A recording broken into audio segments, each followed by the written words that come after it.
के भाव की बात करें तो धरातल पर चल रहे हैं। मक्का की लागत की बात करें तो मक्का पैदा करने में प्रति क्विंटल 1952 रुपए सरकारी आंकड़ों के मुताबिक खर्च होते हैं, जबकि किसानों को मक्का के भाव 1200 से 1300 रुपए यानी औने पौने दाम पर बेचना पड़ा। सरकार ने खुद मक्का के भाव 2400 रुपए प्रति क्विंटल न्यूनतम समर्थन मूल्य तय किया है, लेकिन सरकार के दाम की कोई गारंटी नहीं है, यानी लीगल गारंटी नहीं है। सरकार ने कागजों में 2400 रुपए प्रति क्विंटल तय कर दिया, लेकिन धरातल पर किसानों को 1100 से 1200 रुपए पर मक्का बेचना पड़ रहा है। सरकार अगर एमएसपी कानून गारंटी देने की वकालत लगातार किसान कर रहे हैं, लेकिन सरकार इस ओर ध्यान नहीं दे रही। सरकार और इंडस्ट्री के लोग यही कहेंगे कि मक्का के दाम में इसलिए गिरा है क्योंकि किसानों ने जरूरत से ज़्यादा मक्का पैदा कर लिया। जहां किसान भाइयों ये सच्चाई नहीं है। हालांकि सरकार कहेगी कि किसानों ने ज़रूरत से ज़्यादा मक्का पैदा कर लिया, इसकी वजह से दाम गिरे हैं। दाम होने के पीछे इंडस्ट्री का तर्क रहता है। सवाल है कि किसानों ने जरूरत से ज़्यादा मक्का पैदा कर ही लिया तो फिर आयात करने की ज़रूरत क्यों पड़ी। जी हाँ किसान भाइयों, आपको बता दें कि भारत सरकार ने 2025 में 10 लाख टन मक्का का आयात किया। अगर किसानों के पास मक्का उत्पादन या देश में मक्का का उत्पादन ज़्यादा है तो 10 लाख टन मक्का आयात क्यों किया।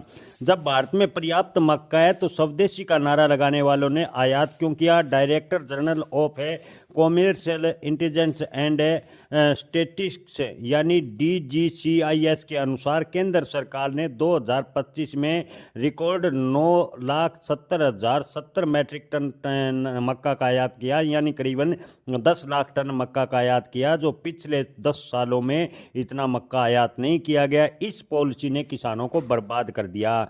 सरकार ने ऊर्जादाता बनाने और अच्छा भाव मिलने का लालच देकर किसानों को मक्का की खेती करने के लिए उकसाया, लेकिन जब उत्पादन किसानों ने अच्छा किया तो किसानों को मंझधार में सरकार ने छोड़ दिया। एक कार्यक्रम में तत्कालीन कृषि सचिव मनोज आहूजा ने कहा था कि इथेनॉल उत्पादन और पोल्ट्री उद्योग की मांग को पूरा करने के लिए भारत को अगले 5 वर्षों में मक्का का उत्पादन 10 मिलियन टन करने की जरूरत है। उत्पादन मौजूदा स्तर की बात करें तो 34 मिलियन टन से बढ़कर 45 मिलियन टन तक करना पड़ेगा। किसानों ने बात मानी और उन्होंने 2025 में जो उत्पादन बढ़ाकर 434 लाख टन यानी 43.4 मिलियन टन कर दिया। इस काम के लिए किसानों को इनाम दिया जाना चाहिए थे, लेकिन सरकार ने अपनी नीतियों की वजह से किसानों को दर्द दिया। कुल मिलाकर भारत इस समय मक्का के मामले में आत्मनिर्भर है, तो फिर मक्का का आयात क्यों किया गया। दरअसल आयात दाम गिराने के लिए किया गया ताकि इथेनॉल बनाने वाली कंपनियों और पोल्ट्री उद्योगों को सस्ता रॉ मटेरियल मिल सके और मुनाफा कंपनियां ज़्यादा से ज़्यादा कमा सके, फिर उनके मुनाफे में कोई कमी ना आए। लेकिन ऐसी पॉलिसी क्या देश के लिए ठीक है? शायद नहीं। यही सस्ता मक्का एक दिन महंगा पड़ेगा। इसी एक उदाहरण के लिए समझते हैं। अकेले खाद्य तेलों और दलहन आयात पर हम सालाना करीब 2 लाख करोड़ रुपए खर्च करते हैं, जो हमारी इकोनॉमी की सेहत के लिए काफ़ी खतरनाक है। लेकिन आयात करना मजबूरी है क्योंकि हमारे किसान उचित भाव नहीं मिलने की वजह से देश की ज़रूरत जितना खाद्य तेल और दाल पैदा नहीं कर पा रहे। नतीजा आज हम आप ज़रूरत का 55% तेल खाद्य तेल आयात करते हैं। 90 के दशक में भारत खाद्य तेलों के मामले में लगभग आत्मनिर्भर था, लेकिन सरकार की जो आयात नीति है उसकी वजह से खाद्य तेलों को और दालों को आयात करने पर देश को मजबूर होना पड़ा। यही हाल मक्का को लेकर होने वाला है। दूसरे देश आज तो सस्ता मक्का दे रहे हैं, लेकिन जब भारतीय किसानों को इसके भाव नहीं मिलेंगे, भारतीय किसान मक्का की खेती छोड़ देंगे, इसके बाद भारत में मक्का की खेती सिमट जाएगी। फिर आप मक्का के लिए दूसरे देशों पर निर्भर हो जाएंगे और आयात निर्भर देश ब्लैक मेलिंग करेंगे का शिकार होंगे। ताज़ा उदाहरण अमेरिका का भी सामने है। सिर्फ दाम के मामले में नहीं बल्कि कूटनीति के मोर्चे पर भी। अगर यकीन न हो तो 60 के दशक में गेहूं के लिए अमेरिका ने भारत को ब्लैक मेलिंग कर याद दिलाया था। 1960 के अंदर भारत को अमेरिका ने गेहूं देने से मना कर दिया था और अगर इसी प्रकार हालत रहे तो किसान मक्का की खेती छोड़ देगा। और सरकार को मजबूरन मक्का अन्य देशों से लेना पड़ेगा। एथनॉल और पोल्ट्री सेक्टर की मांग के बावजूद मक्का किसानों को दाम कम मिल रहे हैं।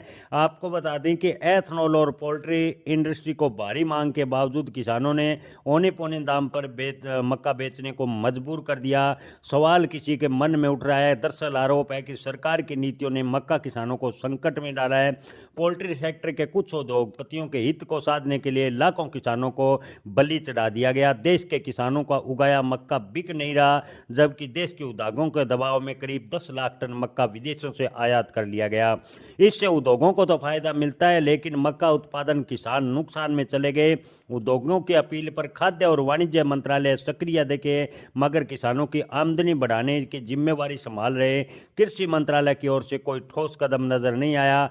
किसान ने, आपको बता दें कि संभावित असर को लेकर पहले ही सरकार को आगाह किया था कि भारत बड़ा मक्का उत्पादन करने वाला है, मक्का को आयात नहीं करें, लेकिन सरकार ने मक्का के न्यूनतम समर्थन मूल्य बढ़ाकर किसानों को बरगलाया, लेकिन न्यूनतम समर्थन मूल्य का फायदा मात्र 5 से 4% किसानों को मिल पाया। इसके बावजूद कृषि मंत्रालय की ओर से कोई ठोस हस्तक्षेप देखने को नहीं मिला। ऐसा लगता है कि जैसे वह अपनी उस जिम्मेवारी को भूल गया जिसके तहत किसानों की आमदनी दोगुनी करने का लक्ष्य कृषि मंत्रालय को दिया गया हो।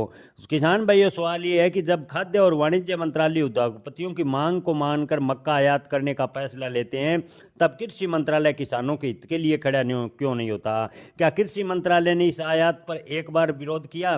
क्या कृषि मंत्रालय ने वाणिज्य और खाद्य मंत्रालय को कोई एक चिट्ठी लिखकर सवाल पूछा कि जब देश में मक्का जबरदस्त है, आत्मनिर्भर है, तो मक्का का आयात क्यों किया गया? दरअसल ऐसा कुछ नहीं हुआ। किसानों को कल्याण के लिए बनाए गए मंत्रालय का पूरा सिस्टम मुंह बंद किए रहा। नतीजा ये हुआ कि उद्योगपतियों को बेहद ही सस्ता मक्का मिला और किसानों को मक्का उत्पादन करने की सजा। जी हाँ किसान भाइयों, किसानों ने मक्का तो उत्पादन किया, सरकार की बातों में किसानों ने आकर मक्का का जबरदस्त उत्पादन किया, लेकिन औने पौने दाम पर मक्का बेचने को किसान मजबूर होते रहे। अगर इसी प्रकार के हालात रहे तो एक दिन देश से मक्का की खेती किसान बंद कर देंगे और देश की इकोनॉमी के लिए भी काफी खतरनाक है होने वाला है। किसान भाइयों, आप इस पर क्या राय रखते